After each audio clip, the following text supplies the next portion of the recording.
Lucas 8, 22 a 25. Não lê agora, olha para cá, presta atenção.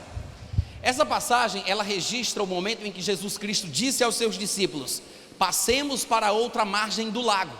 E enquanto partiram, sobreveio-lhes uma tempestade de vento no lago, fazendo com que eles corressem perigo de morrer afogados. Então, nesse texto que a gente vai ler daqui a pouco, nós vemos uma situação inusitada, inesperada. É uma circunstância adversa que fazia com que os que estavam no barco corressem perigos de morrer. Jesus disse: passemos para outra margem do lago. E enquanto navegavam, veio a tempestade de vento. E era uma tempestade tão violenta que a Bíblia fala que eles de fato corriam perigo de sossobrar. Eu sei que sossobrar é uma palavra que a gente não conhece muito, mas significa naufragar. Corria o risco do barco virar e eles morrerem afogados. E muitas vezes na nossa vida é exatamente assim. Nós traçamos alguns planos, algumas metas, temos propósitos, sonhos, objetivos, tentamos sair. Presta atenção. Nós tentamos sair do ponto A para o ponto B. E enquanto estamos no processo da realização dos nossos desejos, daquilo que nós queremos, pode ser uma faculdade, pode ser um relacionamento conjugal, pode ser uma profissão, pode ser uma viagem realmente de uma cidade para outra. O fato é que enquanto estamos realizando o nosso propósito, muitas vezes na vida nós somos surpreendidos por uma tempestade. E tempestade aí pode ser uma representação de uma coisa ruim que vem na vida. Às vezes uma doença, uma dor, uma situação ruim, um infortúnio, uma infelicidade, uma traição, sabe-se lá. Nós que somos crentes e estamos neste mundo, estamos sujeitos a sermos surpreendidos por situações ruins. Mas como crentes, nós temos autoridade sobre Satanás. Eu vou dizer de novo, deve ter um problema nesse microfone. Como crentes, nós temos autoridade sobre todo o poder do inimigo. Às vezes parece que a gente se esquece disso, e é preciso que alguém nos lembre, porque às vezes quando estamos debaixo da pressão, no ataque, sofrendo enfermidades, sofrendo dores, o máximo que a gente consegue lembrar é de pedir ajuda a Deus. Mas a gente se esquece que há muitos textos na Bíblia que mostram que Deus nos deu o poder, a autoridade necessárias para destruirmos todo o poder do mal. Jesus disse muito claramente, ele disse: eis aí vos dou a autoridade para pisar de serpentes e escorpiões e todo o poder do inimigo, e nada, absolutamente, vos causará dano algum. Gente, é coisa demais isso. Ele disse: vos dei a autoridade para vocês pisarem. Não é para chamar o pastor para pisar, não é para chamar o obreiro para pisar, é para você pisar. Bate o pé no chão aí com força, bate, diz assim: eu vou pisar. Não, faz isso com mais convicção, diga: eu vou pisar. Agora com os dois pés, bate aí. Não, faz barulho, rapaz, bate com os dois pés aí. Você tem que fazer alguma coisa. Jesus disse: vos dei a autoridade para pisardes. Mas na maioria das vezes, presta atenção, na maioria das vezes a gente quer que alguém pise por nós, a gente quer que alguém faça alguma coisa por nós, a gente quer que alguém expulse o demônio por nós. Mas quem tem autoridade somos nós, você tem. Todo crente tem autoridade. Gente, deve ser natural. Assim como o passarinho voa, assim como o peixe nada, crente crê. Diga: crente crê. Peixe não nada, passarinho não voa, e crente o quê? Crente crê. Crente tem que crer. Se não é crente, está com defeito. Se não crê, está com defeito de fábrica. Crente crê. Agora tem um detalhe: a fé, ela vem, a fé vem pelo ouvir a palavra de Deus. Isso quer dizer que nós precisamos ouvir ministrações específicas para situações específicas. Eu não posso ouvir uma ministração sobre casamento durante 1, 2 horas e depois e lutar contra Satanás na área da enfermidade. Eu não posso ouvir uma ministração sobre batismo no Espírito Santo e depois ir orar para uma pessoa ser curada de uma doença. A fé vem pelo ouvir a palavra, mas esta palavra pregada tem que ser específica para a fé específica que eu estou precisando usar. Quantos estão entendendo? Você já abriu em Lucas capítulo 8? Vamos dar uma olhadinha aqui. Lucas capítulo 8. No versículo 22 começa dizendo assim, pelo menos na minha Bíblia está desse jeito, tá? Fala, aconteceu que, não, na minha Bíblia fala, desculpa, né, eu dei o sinal errado. Aconteceu que num daqueles dias entrou Jesus num barco em companhia dos seus discípulos e disse-lhes, passemos para outra margem do lago, e partiram. Enquanto navegavam, Jesus dormiu, e sobreveio uma tempestade de vento no lago, preste bem atenção, correndo eles o perigo de, como é que diz aí? Como é que diz aí, gente? Alô? Correndo o perigo de? Aí é diferente, né? Tá, na minha Bíblia diz assim, correndo eles o perigo de sossobrar. Sossobrar, essa palavra é difícil mesmo. Significa naufragar. Na Bíblia de vocês dá a mesma ideia de que eles corriam perigo de morte? Dá a mesma ideia? A tempestade de vento fazia com que eles corressem o perigo de morrer afogados, trocando em miúdos. Eles corriam perigo de morte. Não é perigo de vida, porque ninguém corre perigo com a vida, né? A gente corre perigo com a morte. Eles corriam perigo de morrer afogados. Agora para pensar comigo, gente. Olha só, por que que isso aconteceu? É a pergunta que o crente mais faz. Meu Deus, por quê? Eu estou na obra, eu estou cumprindo a tua vontade, eu estou crendo na palavra, estou pregando a palavra, eu estou vivendo o evangelho. Por que que isso bateu na minha porta? Por que que essa tempestade chegou? Por que essa enfermidade veio contra mim? Irmãos, Satanás continua sendo Satanás o tempo todo. O diabo continua sendo o diabo o tempo todo. A Bíblia diz que o ladrão não vem senão para matar, para roubar e destruir. Matar, roubar e destruir. Vocês podem repetir? Matar, roubar e destruir. Tem como ter uma coisa mais clara do que essa? Matar, roubar e destruir? Não tem. Tudo aquilo que mata, tudo aquilo que rouba, tudo aquilo que destrói, não pode ser de Deus. Deus é o Pai das luzes, de quem vem todas as bênçãos. Nele não há mudança nem sombra de variação. Toda boa dádiva e todo dom perfeito, sim, esse vem do alto. Em Provérbios capítulo 10, versículo 22 está escrito que a bênção do Senhor enriquece a vida do homem em todos os sentidos. Sentido espiritual, intelectual, emocional, financeiro. A bênção do Senhor enriquece e não traz consigo dores. Essa é a bênção de Deus. Mas em Provérbios capítulo 19, versículo 3 está escrito: a ignorância do homem destruirá a sua vida, mas o seu coração fica com raiva de Deus.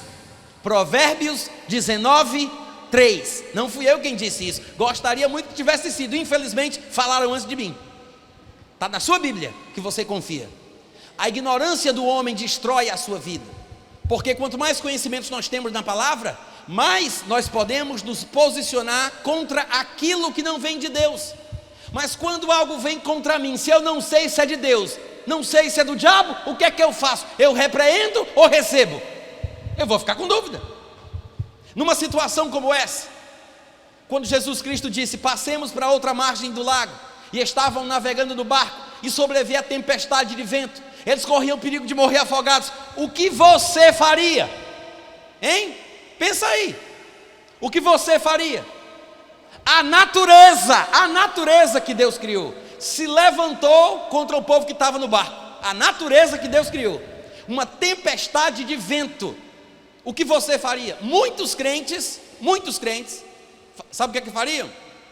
Fariam o seguinte: se ajoelhariam dentro do barco, levantavam as mãos para o céu e iriam dizer: ó soberano Deus, tudo que eu queria era passar dessa margem para outra, mas já que tu não queres, em tuas mãos eu entrego o meu espírito. Por quê? Porque tem gente que pensa que tudo que acontece, acontece porque Deus quer. Conceitos equivocados, teologicamente equivocados, sobre a soberania de Deus. Para Deus ser soberano, Ele não precisa estar controlando todos os mínimos detalhes que acontecem na vida. Isso é uma caricatura que pintaram da soberania de Deus. Os calvinistas pensam assim. Os calvinistas têm essa noção, né? De que Deus, para ser soberano, Ele tem que controlar todas as coisas. Mas se Ele é que é soberano, Ele decide o que Ele controla de forma direta e o que Ele não vai controlar. Porque se Deus quis que o homem tivesse autoridade sobre a sua vida, então Deus, em sua soberania, deu ao homem esta capacidade. E é Deus quem decide, porque Ele é soberano. Deus é soberano sobre a sua soberania. Amém, irmãos? É como um presidente de uma empresa. Ele pode ser o soberano, ilustrativamente falando, o soberano daquela empresa, o soberano daquela indústria, e ele decide se ele vai fazer certas coisas ou não. Como soberano, ele pode determinar que algumas pessoas, por exemplo, leiam os e-mails que ele recebe, que vêm para ele. Ah, mas você tem que ler porque você é o chefe, você é o líder, você é o dono, você é o soberano. Não, como soberano, é o soberano que decide. Ele não é obrigado a ter que ler todos os e-mails, porque se ele é soberano, ele é que decide o que ele faz ou não. Ele pode encarregar pessoas de desempenhar certas funções.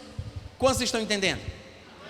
Quando Deus fez o homem à sua imagem e semelhança, e alguns estudiosos dizem que uma possível melhor tradução para isso seria dizer que o homem foi feito uma duplicata em espécie da categoria de Deus. Você podia ter dado um grito de aleluia agora. O homem foi feito uma duplicata em espécie da categoria divina. Quando Deus fez o homem à sua imagem e semelhança, Deus deu ao homem autoridade e poder. Não é à toa que para Deus o homem é tão importante e é tão valioso. Quando Deus foi comprar o homem de volta das mãos do diabo, o que foi que Deus pagou? Qual o preço que Ele ofereceu? Ele pagou com a vida do seu próprio Filho, Jesus Cristo. Porque para Deus é isso o que a gente vale. Para Deus é esse o valor que você tem. Deus nos vê como Jesus Cristo. A gente não se vê assim. Nós não nos valorizamos, nós preferimos nos apegar a versículos que parecem falar que somos nada, vermes, minhocas, imprestáveis, pó, e a gente se esquece de um monte de versículo que fala que nós temos autoridade, que nós temos poder, que somos filhos de Deus, que maior é aquele que está em nós do que aquele que está no mundo. E aí na hora que a gente precisa, a gente é o quê? Fraco, vulnerável, tem medo, não sabe o que fazer.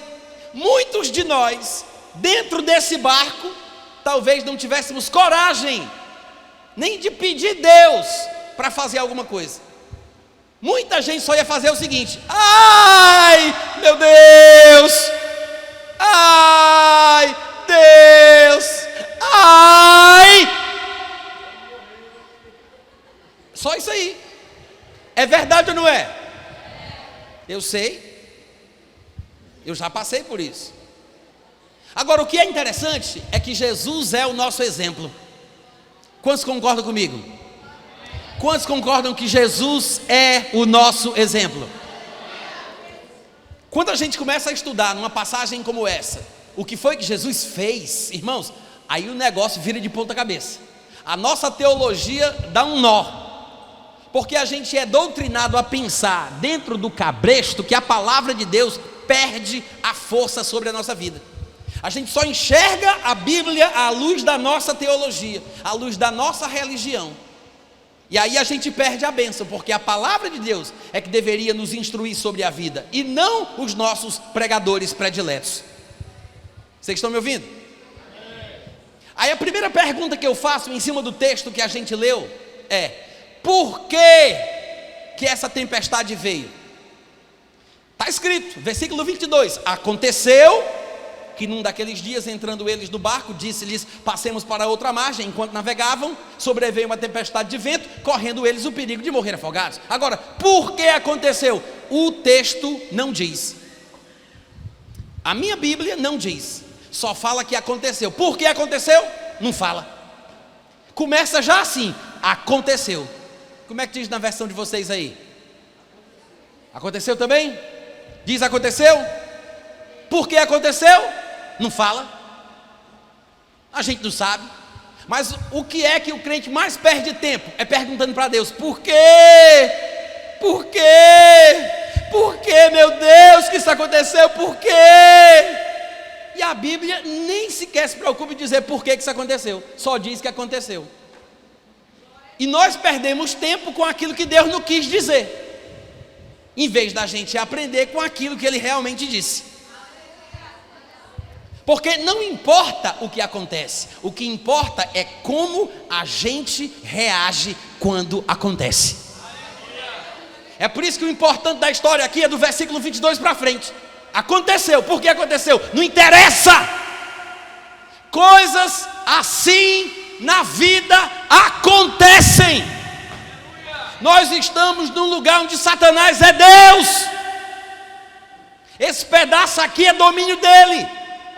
Não pense que viver como crente nesse mundo onde Satanás reina é ficar deitado em berço esplêndido ao som do mar e à luz do céu profundo. A vida cristã não é um mar de rosas. Estar neste lugar que é terreno do inimigo é ter que nadar contra a maré para salvar a sua própria vida. Você é arrastado pela correnteza o tempo todo e você precisa se esforçar, lutar, batalhar, crer, permanecer. Agora, o que a gente precisa para vencer, a gente já tem. A gente tem o nome de Jesus e a gente tem autoridade. Agora, o que adianta você ter a chave da porta se você não sabe onde colocou a chave? Não adianta ter a chave, você tem que estar com ela na mão e você tem que usar essa chave. O problema é que muitas vezes perdemos a chave, chegamos na porta e ficamos gritando para alguém abrir para nós. Mas nós temos a autoridade.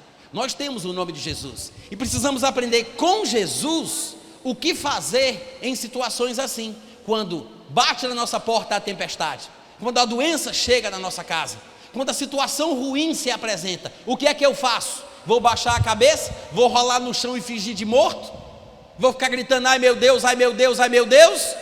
Ou será que eu posso fazer o que Jesus Cristo fez? Porque Jesus disse que nós devemos imitar o seu comportamento. Vocês sabem disso? Jesus disse: as coisas que eu faço, vocês também farão, e outras maiores. Isso quer dizer que o que Jesus fez, eu posso fazer. Se Jesus repreendeu a febre, eu posso repreender a febre. Se Jesus expulsava espíritos surdos, mudos, eu posso expulsá-los também. Se Jesus curava pessoas doentes, eu posso curar também. Se Jesus tinha autoridade sobre Satanás, eu tenho também. Se Jesus falava com vento, eu posso falar também. Jesus falou com o mar, falou com o vento, falou com a febre e falou até com um pedaço de pau. Jesus disse a uma figueira: nunca, jamais coma alguém fruto de ti. E a figueira secou desde a raiz. Os discípulos de Jesus ficaram impressionados. No outro dia pela manhã, Pedro disse para ele: Senhor, a figueira que amaldiçoastes secou. Aí Jesus olhou assim para os discípulos e Jesus ficou admirado com a admiração deles. E o que foi que Jesus disse? Está lá em Marcos capítulo 11, versículos 22 e 23. Ele disse: tenham a fé de Deus. Nas nossas Bíblias, por causa de uma má tradução, está escrito: tenham fé em Deus. Mas o texto original está falando sobre ter o mesmo tipo de fé que Deus tem. Porque Deus é aquele que chama as coisas que não são como se fossem. Ele cria a partir do nada. Ele disse: haja e houve. Então Jesus está dizendo para que os crentes tenham a fé de Deus e não simplesmente fé em Deus. E a gente observa o contexto de Marcos 11 e observa que Jesus, que é o exemplo, não creu em Deus para que a figueira secasse. Jesus não falou com Deus para Deus matar a figueira. Jesus não creu em Deus para que Deus a fizesse morrer. Ele não falou com Deus sobre a figueira, ele falou para a figueira. Ele disse: morra, seque, jamais alguém coma fruto de ti. Ele falou com a figueira, ele não falou com Deus sobre a figueira. E muitas vezes a gente não entende isso. Aqui na passagem que estamos lendo, Jesus vai falar com o vento, Jesus vai falar com o mar. Ele não vai falar com Deus sobre o mar, ele não vai falar com Deus sobre o vento, ele vai falar com o vento. Está aí o segredo. O que é que a gente faz? Quando a doença bate na porta, eu vou falar com Deus sobre a doença. Eu vou falar para Deus o que eu estou sentindo. Eu vou contar para Deus sobre a doença. Ele já sabe. Ele já sabe. E para a coisa funcionar como a Bíblia ensina, você não precisa falar com Deus sobre o problema. Você pode e deve falar com o problema. Irmãos, por favor, não me entendam mal. Eu não estou dizendo que não existe situações na vida do crente que nós precisamos falar com Deus sobre certas situações. O nome disso é oração. Oração, resumidamente, significa falar com Deus sobre qualquer coisa. Pode ser sobre a enfermidade, pode ser sobre os problemas, pode ser sobre as nossas dúvidas, pode ser sobre as nossas ansiedades. A oração existe para isso. Orar, basicamente, é dizer: Pai, tu que estás no céu, santificado é o teu nome. Basicamente é isso, é falar com Deus. Isso é oração. Mas entenda que quando eu falo com Deus sobre o problema, eu estou orando. Mas quando eu falo com o problema em nome de Jesus, isso não é oração. Isso é autoridade, isso é fé. Eu fico de joelhos diante de Deus para falar com Ele sobre os meus problemas, mas eu fico de pé e falo com o problema olhando nos seus olhos. Há uma diferença entre falar com Deus sobre o problema e falar para o problema sobre o tamanho do meu Deus. Com Deus eu me humilho, eu peço, mas para o problema eu mando. Para o problema eu dou ordem, no nome de Jesus.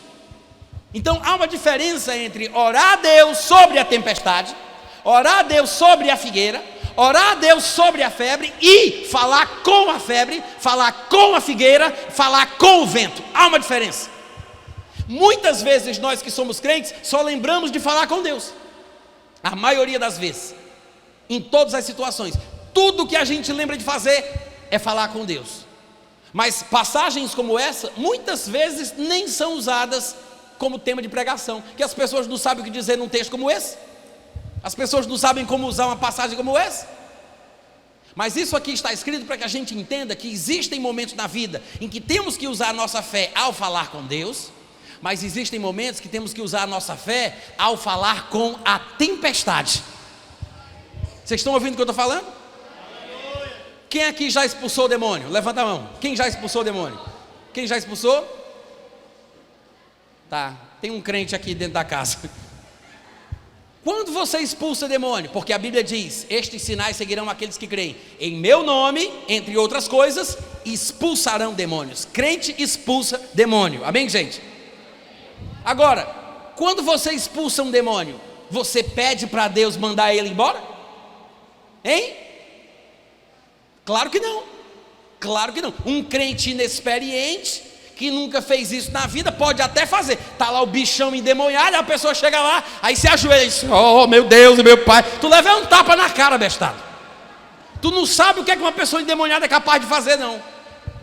Se você não tem experiência em expulsar demônio, nem se meta a besta. Mas se você conhece a autoridade que você tem, você não chega lá, coitadinho, falando com Deus. Você fala com Deus em casa, mas lá você vai falar com demônio. Entendeu o que eu falei? Quando o demônio está na sua frente, você não vai fechar os olhos para falar com Deus. Com Deus você fala no seu quarto, com a porta trancada. Com o demônio você fala com ele olhando nos olhos. Você não vai pedir, você vai dar ordem. Você vai mandar: sai em nome de Jesus. E o bicho sai. o bicho sai. Você nunca vai ver Jesus Cristo expulsando demônio falando com Deus, porque expulsar demônio não é oração. Oração é falar com o Pai, falar com o demônio é exercer autoridade, é exercer fé. Vocês estão me ouvindo? Mas a pergunta fica no ar: por que coisas assim acontecem? Que vêm para matar, para roubar, para destruir? Porque Satanás é Deus. É por isso que elas acontecem. E não tem como evitar que o mal bata em nossa porta. Quer ver um exemplo? Você conseguiria evitar que uma pessoa que não gosta de você fosse até a porta da sua casa? Você consegue evitar isso? Hein? Não, você não consegue evitar.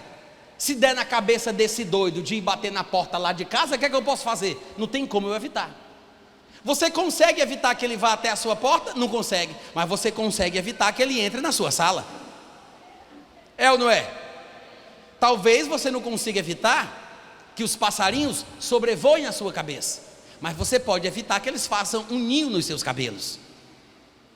Tem coisas que nós não podemos evitar, mas tem outras que só depende de nós. O mal pode vir, a doença pode chegar, Satanás pode me atacar, mas irmãos, presta atenção, se eu não estiver em pecado, porque às vezes pode ser que eu esteja sofrendo as consequências dos meus erros. Eu sei que tem gente que pensa que não, mas pecado traz consequência ruim. Jesus curou um homem paralítico, lá em João capítulo 5, e depois ele o encontra curado no templo, e ele diz: olha, agora que estás curado, não peques mais, para que não te aconteça coisa pior. Então, pode acontecer uma coisa pior. E o que é interessante dessa passagem é porque tem gente que diz assim: não, quando Deus cura, cura, ou seja, a pessoa nunca mais fica doente. E Jesus que curou o homem e ainda diz: cuidado, viu, pode ficar pior ainda. Ué, não foi Deus que curou não? Foi. Mas a pessoa tem responsabilidade sobre a sua própria vida. O problema é que nós jogamos tudo nas mãos de Deus. Vocês estão me ouvindo? Então, se você não está em pecado, se você não fez nada de errado, e aquela situação surge, você pode ter confiança diante de Deus, meu irmão. Se fosse uma punição divina, um juízo divino, porque às vezes as pessoas podem sofrer as consequências dos seus erros, aí tudo bem, a pessoa fica sem coragem de agir, sem coragem de crer, ela fica desmotivada, porque ela acha que merece passar por aquilo. Mas é fácil de resolver, porque se nós confessarmos os nossos pecados, Ele é fiel e justo para nos perdoar o pecado e nos purificar de toda injustiça. Confessou o pecado, foi perdoado, foi purificado, se levanta e repreende Satanás no nome de Jesus. Agora, na história que a gente está lendo aqui, tem um detalhe. Irmãos, é Jesus que está no olho do furacão. Jesus nunca cometeu pecado, cometeu? Não. Então Jesus não está sofrendo as consequências dos seus erros. Vocês concordam comigo?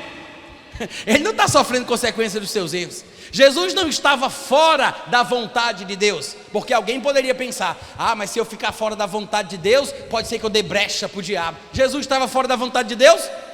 Não. Será que Jesus estava sofrendo isso porque esqueceu de pagar o dízimo do mês passado? Não. Irmãos, por que isso aconteceu com Jesus? Porque coisas assim acontecem.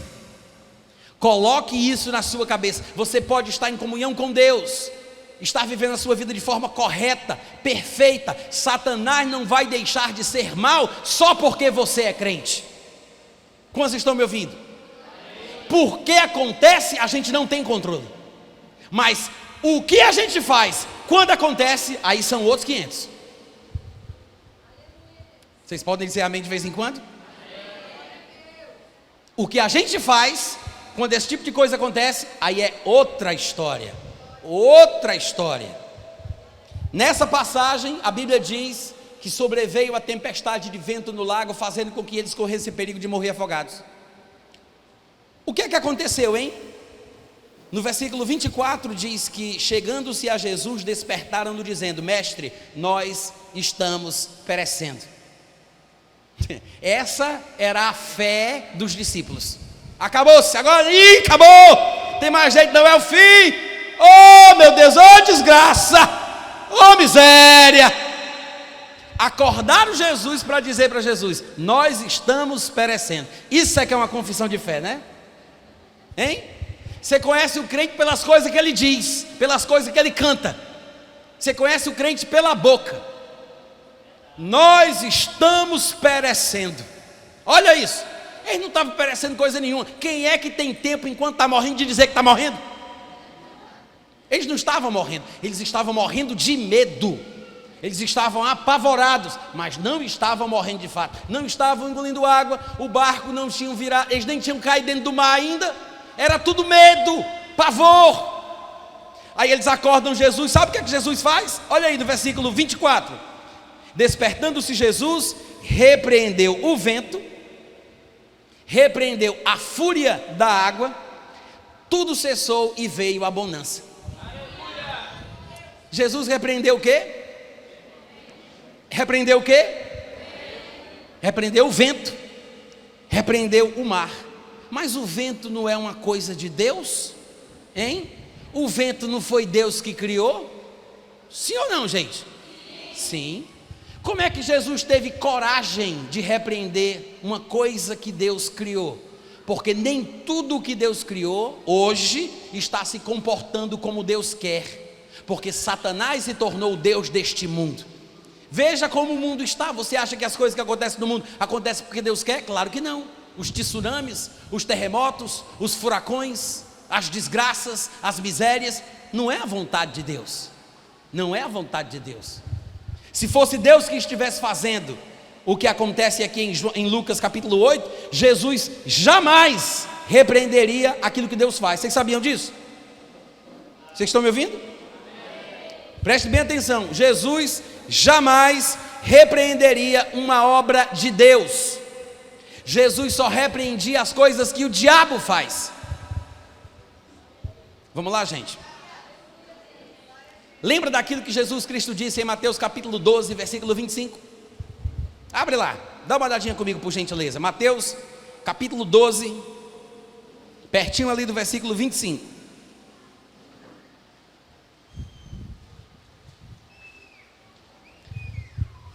Todo mundo encontrou? Ó, no versículo 22 diz que trouxeram a Jesus de um endemoniado, que era cego e era mudo. E Jesus o curou, passando o mudo a falar e a ver. Porque é sempre assim, Satanás faz aquilo que ele quer, mas Jesus age com uma autoridade, manifestando a vontade de Deus. A Bíblia diz que Jesus andou por toda a parte fazendo o bem e curando a todos os oprimidos do diabo, porque Deus era com ele. Nunca se esqueça disso. Satanás mata, Satanás rouba, Satanás destrói, mas a vontade de Deus é que haja cura. No versículo 23 fala que toda a multidão se admirava e dizia: é este porventura o filho de Davi prometido? O Messias que reinará sobre o seu trono para sempre? É o que está implícito aqui na pergunta.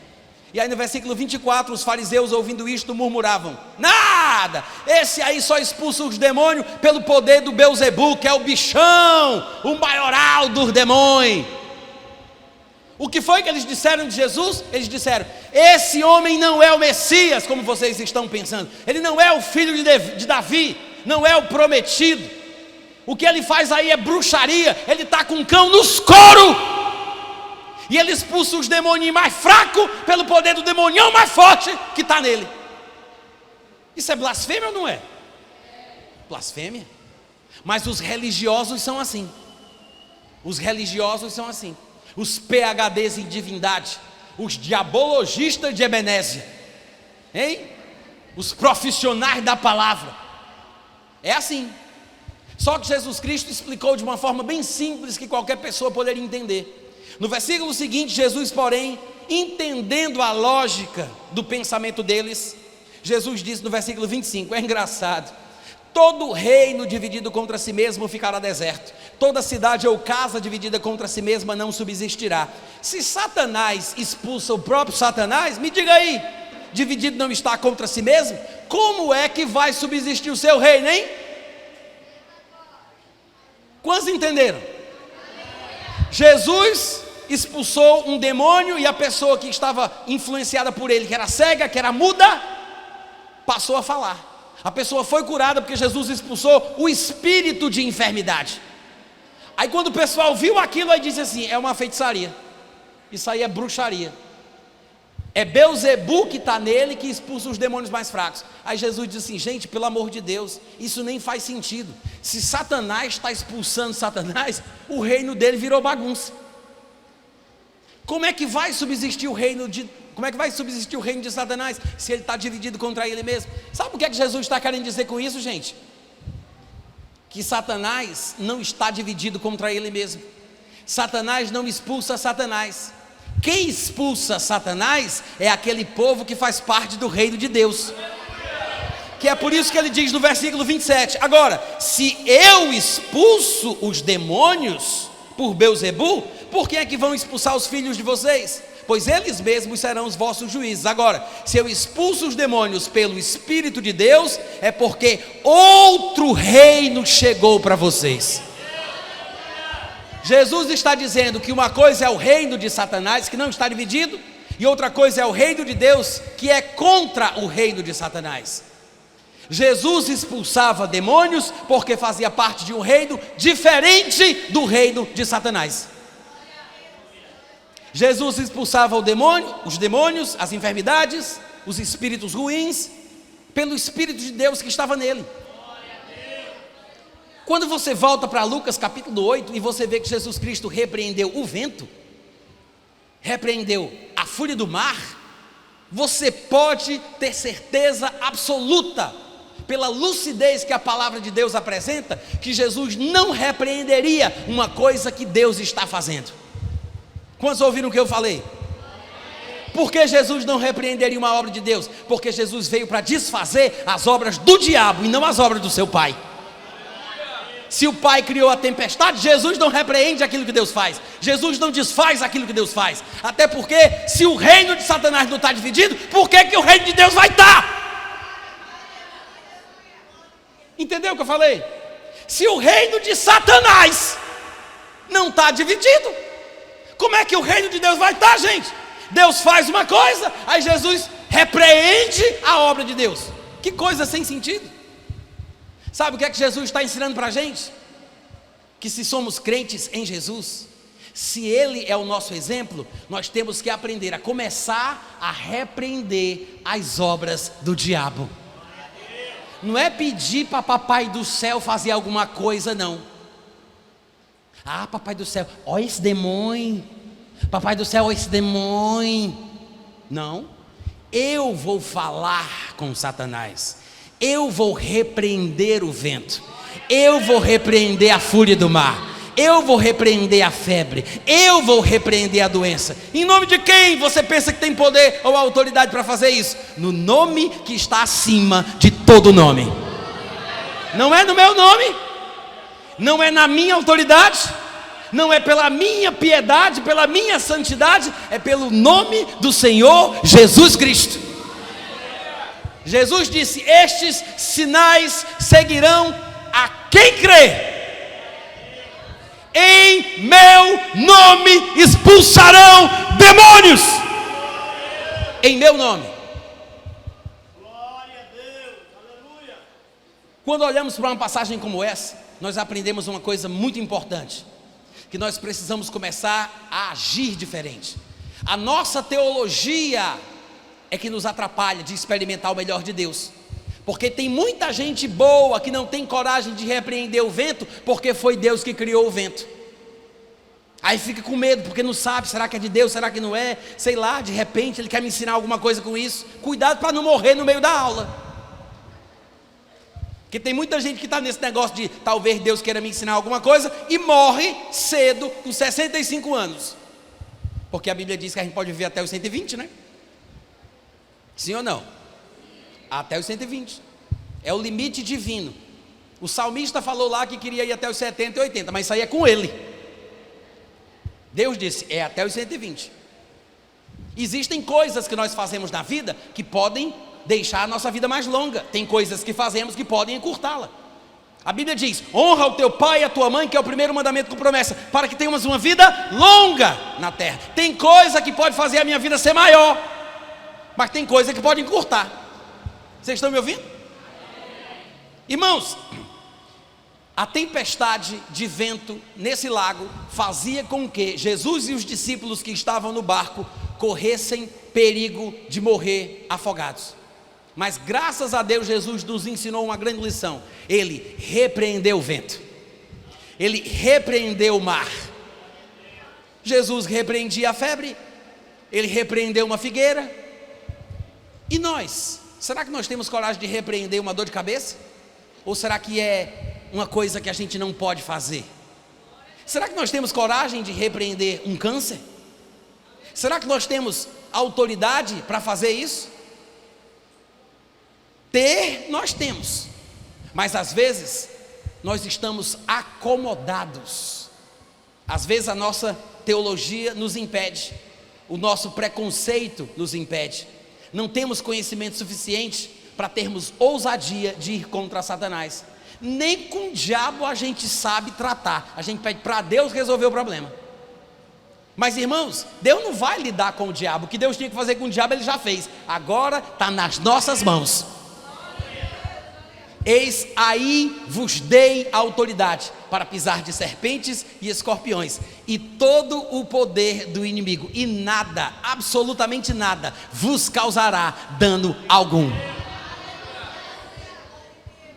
Quando Jesus repreendeu a figueira e a figueira secou, quando ele disse: nunca ninguém jamais coma fruto de ti, e a bicha secou desde a raiz, no outro dia pela manhã, Pedro chegou para ele e disse: Senhor, a figueira que amaldiçoaste secou. Qual foi a resposta de Jesus?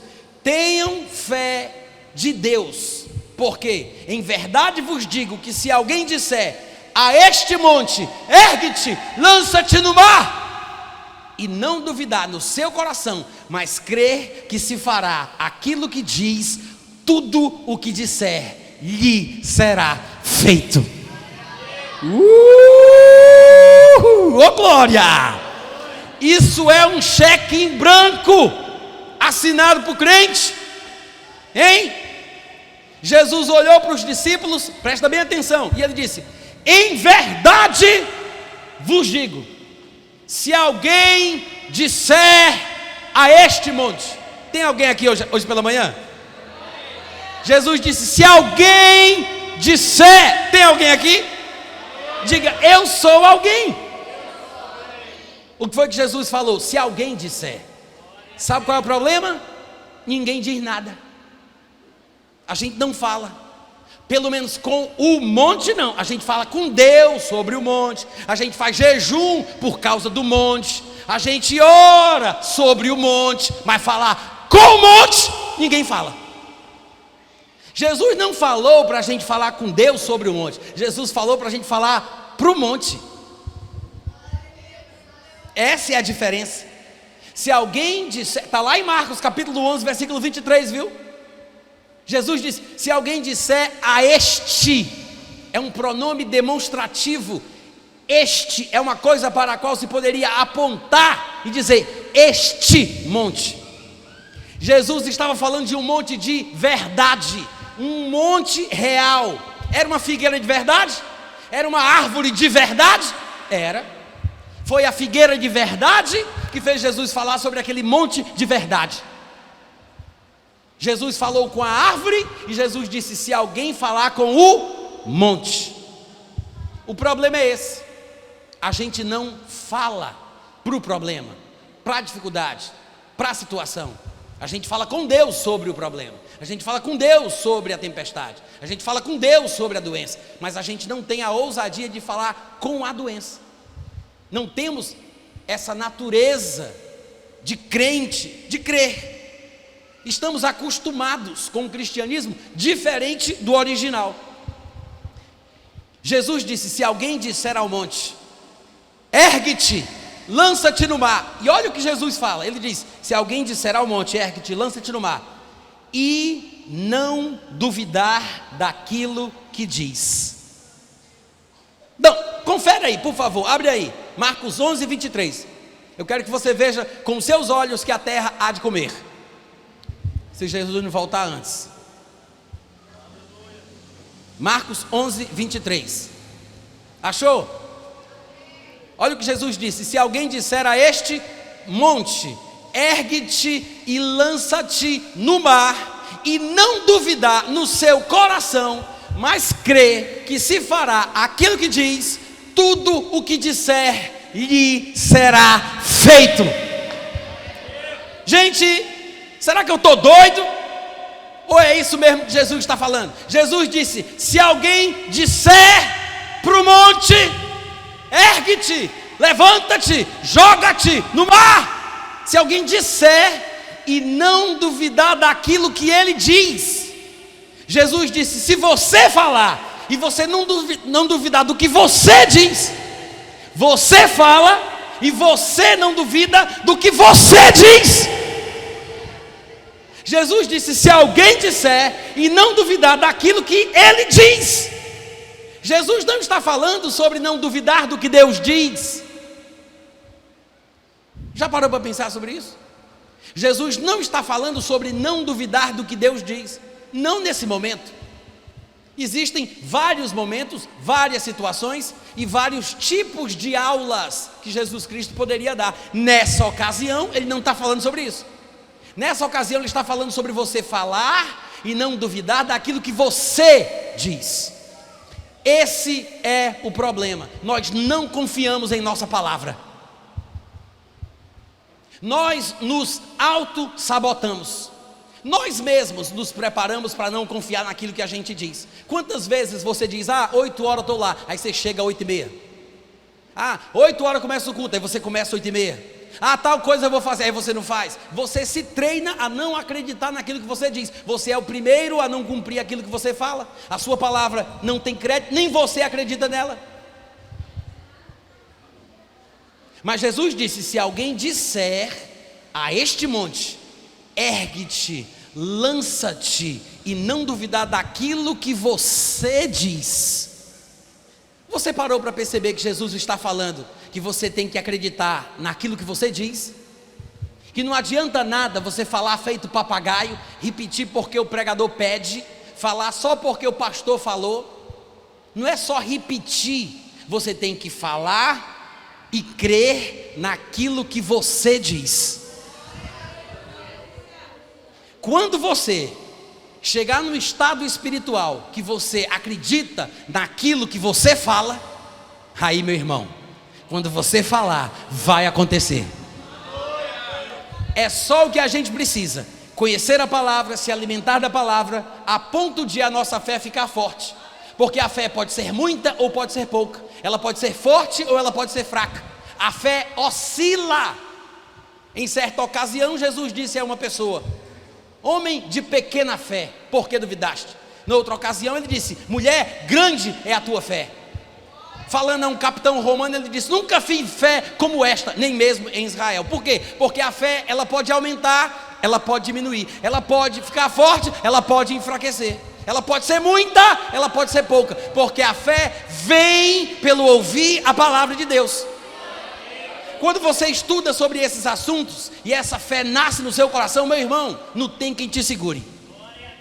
Você vai falar, você vai crer no que você diz, e se você disser, não duvidando, mas crendo naquilo que você fala, tudo o que você disser vai acontecer. Foi o que Jesus ensinou em Marcos 11, 23. É por isso que ele faz o que ele faz em Lucas capítulo 8, no momento da tempestade, porque Jesus sabe que aquilo que ele fala, acreditando no que ele diz, acontece. Então Jesus repreende o vento, repreende a fúria do mar, e veio a bonança. Mas para terminar a história, no versículo 25, diz que então Jesus olhou para os discípulos e disse-lhes: onde está a vossa fé? Eles, possuídos de temor e admiração, diziam uns aos outros: uau, quem é ele que até os ventos e as ondas repreende e lhe obedecem? Os discípulos estavam admirados com Jesus e Jesus estava admirado com os discípulos. Os discípulos se admiraram que Jesus fez alguma coisa, e Jesus se admirou com os discípulos que não fizeram coisa nenhuma. Eles estavam impressionados com a fé de Jesus, mas Jesus estava impressionado com a incredulidade deles. É por isso que Jesus perguntou: cadê a fé de vocês? Irmãos, o que foi que os discípulos fizeram? Os discípulos acordaram Jesus, pediram para Jesus resolver o problema, porque eles acreditavam que Jesus tinha fé. Eles tinham fé na fé de Jesus. Agora, a fé deles, eles não tinham. Eles tinham fé na fé de Jesus. E é interessante isso, porque o comportamento dos discípulos é exatamente o mesmo que a gente tem. Quando a gente está enfrentando uma situação, o que é que a gente faz? A gente pede para Jesus resolver. E a gente pensa que essa é a atitude correta do crente: jogar a batata quente nas mãos de Deus. Te vira aí, meu pai, dá teus pulos. Os discípulos fizeram exatamente isso. Acordaram Jesus, falaram com Jesus, Jesus resolveu o problema. Mas Jesus repreendeu os discípulos por terem feito isso. Sabe o que significa? Significa que nós não podemos imitar um comportamento que merece repreensão. Não podemos agir como os discípulos agiram. O nosso líder e o nosso exemplo não são os discípulos quando agem em incredulidade. É Jesus Cristo, mesmo que ele repreenda os discípulos. O nosso exemplo é Jesus. Amém, gente? Para pensar. Quando um pai repreende um filho, quando um professor disciplina um aluno, corrige um aluno, é quando, por exemplo, o aluno, o filho, faz uma coisa que o professor e o pai esperam que numa próxima situação semelhante, ele haja de forma diferente. O pai repreende o filho para que o filho entenda que numa próxima situação semelhante, o filho vai ter que agir de forma diferente. Quantos entenderam? Por que o pai disciplina o filho? Porque o pai espera que o filho entenda que numa próxima situação semelhante, ele vai ter que agir de forma diferente. Jesus repreendeu seus discípulos para que os discípulos entendessem que eles não podem agir sempre assim. Irmãos, Jesus não ficaria para sempre com eles. Jesus estava ali para dar o exemplo, para ensinar sobre fé. Jesus usava a sua fé diante dos discípulos, mas chegaria um dia que eles teriam que usar a fé deles. É por isso que Jesus pergunta: cadê a fé de vocês? Onde está a vossa fé? Eles estavam se confiando na fé de Jesus, mas Jesus iria partir e eles teriam que dar continuidade à obra. Então Jesus pergunta: e a fé de vocês? Cadê a fé de vocês? Em Marcos 4:40, que é o outro evangelho que registra o mesmo episódio, diz lá que Jesus perguntou para os discípulos: por que sois assim tímidos? Como é que vocês não têm fé? A timidez, a covardia, o medo, a ausência de fé, a dúvida, a insegurança são consequências da falta de conhecimento destas coisas. Jesus perguntou: por que vocês são assim tímidos? Lá em Marcos 4:40, é na mesma história. Onde está a vossa fé? Sabe o que é interessante na pergunta de Jesus? É porque a fé, gente, é uma coisa que dá para ver, sabia? Vocês sabiam que a fé não é invisível? Tem gente que pensa assim: não, só Deus sabe, quem crê, quem não crê, né? Só Deus que sabe o que é que está no coração da pessoa, não. Só Deus sabe quem é que tem fé ou quem não tem. Não, não é verdade. Há muitas passagens que mostram coisas diferentes. Numa passagem, por exemplo, lá nos evangelhos, Jesus Cristo estava pregando dentro da casa de Pedro, a casa estava lotada, não dava mais para entrar gente, mas 4 homens com um amigo paralítico criam que Jesus Cristo podia curar aquele paralítico. Com tanta fé eles estavam que eles ousaram subir no telhado, abrir um buraco, descer o paralítico. É uma coisa louca. Ninguém disse para eles que eles podiam fazer aquilo, eles inventaram aquilo. Eles nem sabiam se Jesus iria repreender eles, porque estava atrapalhando a pregação de Jesus, né? Mas eles estavam com tanta fé que eles fizeram essa loucura, porque a fé age. Quando Jesus viu aquele paralítico sendo descido pelo eirado, sabe o que foi que Jesus fez? A Bíblia fala: vendo-lhes a fé, Jesus disse ao paralítico: filho, os teus pecados estão perdoados. Porque Jesus viu a fé deles. Está escrito: vendo-lhes a fé. Sabe por quê? Porque a fé não é invisível. A fé dá para ver. Existe um comportamento específico. A pessoa que tem fé, ela fala de uma forma diferente, ela tem um semblante diferente, ela tem uma expectativa diferente. A pessoa que tem fé, fala com fé. Quando os discípulos disseram para Jesus: Senhor, nós estamos perecendo, eles demonstraram a sua incredulidade, o medo, a ansiedade, a dúvida, a insegurança, a incerteza. É por isso que Jesus perguntou: cadê a fé? Não dava para ver, ela não estava presente. Onde está a fé de vocês? Porque as nossas palavras revelam se nós cremos ou não cremos. A fé não é uma coisa invisível. A Bíblia diz que a fé é a convicção de fatos que não se veem, é a certeza de coisas que se esperam. Muita gente se atrapalha com esse versículo pensando que por isso a Bíblia está ensinando que a fé é uma coisa invisível, mas não diz. A Bíblia diz que a fé é a convicção em fatos invisíveis.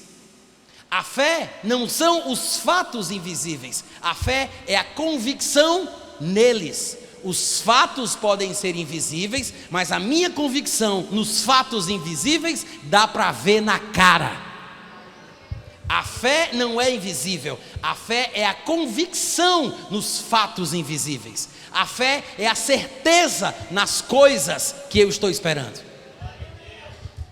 Então, como Jesus não viu fé, por causa das suas palavras, por causa do seu comportamento, irmãos, isso é uma lição para a gente. Jesus repreendeu os discípulos para que nós possamos aprender com eles. Eles erraram por nós, para que a repreensão deles sirva para a gente. Porque nós até hoje ainda estamos agindo como os discípulos, com medo, inseguros, com falta de fé, falando negativo, dizendo que vamos morrer, dizendo que agora é o fim. Eita, acabou, eita, lascou, agora já era, vou morrer. Aí joga para Deus a batata quente. E a gente está aqui na história. Nós somos muitas vezes iguais aos discípulos, e deveríamos ser iguais a Jesus. Nós temos aqui nessa passagem dois exemplos. Um exemplo do que nós não devemos fazer, e um exemplo de como devemos agir. Não podemos agir como os discípulos, fracotes, amedrontados, medrosos, sem saber o que fazer, colocando todos os problemas nas mãos de Deus. E nós temos Jesus Cristo, que se acordou, repreendeu o vento, repreendeu a fúria do mar, e veio a bonança. Nós devemos imitar Jesus, irmãos. Devemos agir como Jesus Cristo agiu. Por que coisas assim acontecem? Eu não sei. A Bíblia não se preocupa em explicar por que elas acontecem. A Bíblia só diz que coisas assim acontecem. Mas quando acontecerem, devemos imitar Jesus Cristo. Devemos nos despertar desse sono. Nós devemos olhar de frente para o problema e devemos repreender o vento. Aprenda a expulsar demônios, a expulsar a enfermidade, a expulsar a febre, a expulsar aquilo que vem contra você. Tudo aquilo que vem para matar, para roubar e para destruir, não vem de Deus. E você pode, em nome de Jesus, usar a sua fé, a sua autoridade e estabelecer a vontade de Deus na terra. É para isso que nós estamos aqui, irmãos. É para isso que nós estamos aqui, porque somos crentes e temos autoridade. Quantos receberam hoje pela manhã? Eu quero que você coloque a mão no peito e você confesse comigo. Diga: eu creio que a palavra de Deus é lâmpada para os meus pés, é luz para os meus caminhos. A entrada desta palavra traz luz, dá entendimento. Recebi a luz, recebi a palavra.